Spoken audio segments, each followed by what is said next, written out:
प्रभूचा गौरव असो आत्ता आणि सदा सर्वदा. आत्ता आणि सदा सर्वदा प्रभूचा गौरव असो. घ्या शुभ वार्ता जगताला, आदेश माझा तुम्हाला, असे प्रभू शिष्यांवदला. प्रभू येशू ख्रिस्ताने आपल्या प्रेषितांना प्रेषित कार्यावरती पाठवलं, परंतु त्या अगोदर प्रेषितांची प्रेषिता असलेली मरिया मग्दलिया हिला देखील एका महत्वाच्या प्रेषित कार्यावरती पाठवलेलं होतं. आणि ते कार्य होतं साक्षात प्रेषितांना पुनरुत्थानाची शुभवार्ता देण्याचं. ख्रिस्त सभा आज संत मेरी मॅग्दलिन किंवा मरिया मग्दालिया हिचा सण साजरा करत आहे. पूर्वी तिची नुसती स्मृती साजरी केली जायची. स्मृती म्हटल्यानंतर मिस्सामध्ये फक्त तिच्या नावाने एक प्रार्थना असायची, परंतु आता मिस्सामध्ये केवळ एकच नाही तर प्रास्ताविक प्रार्थना, अर्पणावरची प्रार्थना आणि ख्रिस्त शरीर ग्रहणानंतरची प्रार्थना सुद्धा तिच्या नावाने केली जाते. शिवाय पवित्र मिस्सा बलीमध्ये गौरवगीत सुद्धा गायलं जात असतं.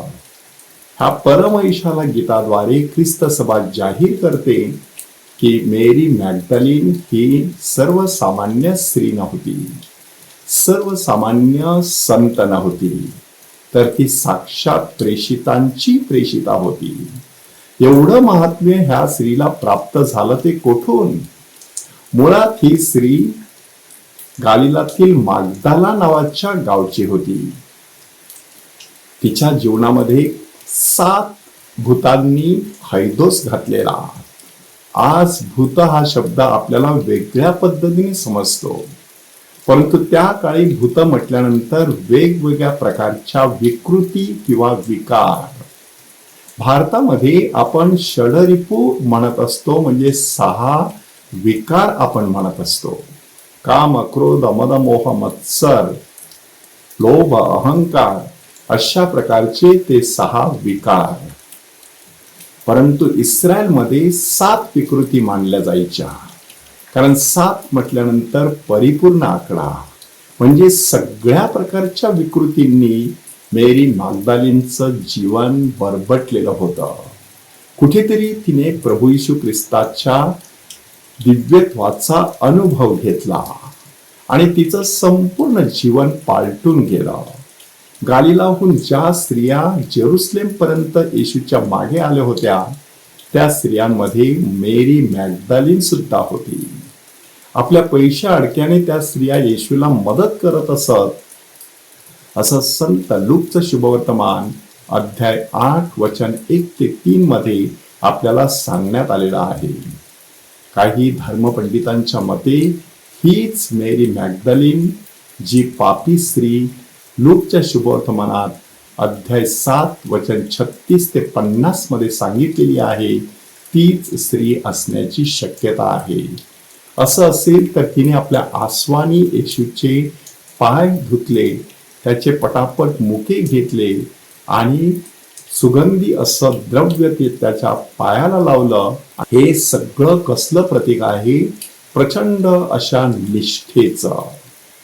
ही मेरी मॅग्दलिन प्रभू येशू ख्रिस्ताशी शेवटपर्यंत एकनिष्ठ राहिली. पवित्र मरिये समवेत मेरी मॅग्दलिन, क्लोपाची पत्नी मरिया, ह्या स्त्रिया देखील क्रूसाच्या पायथ्याशी उभ्या होत्या.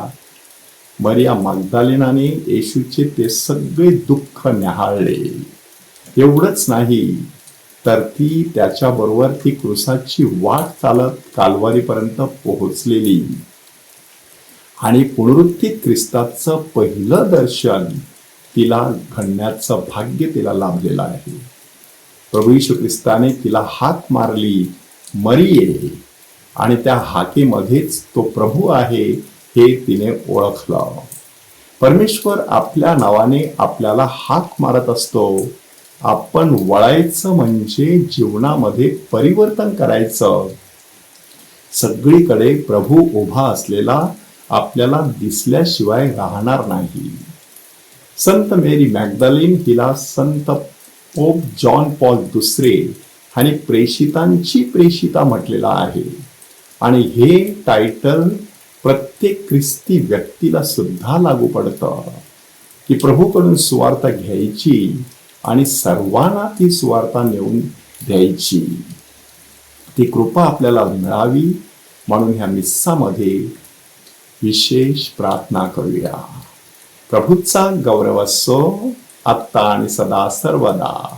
आत्ता आणि सदा सर्वदा प्रभूचा गौरव असो.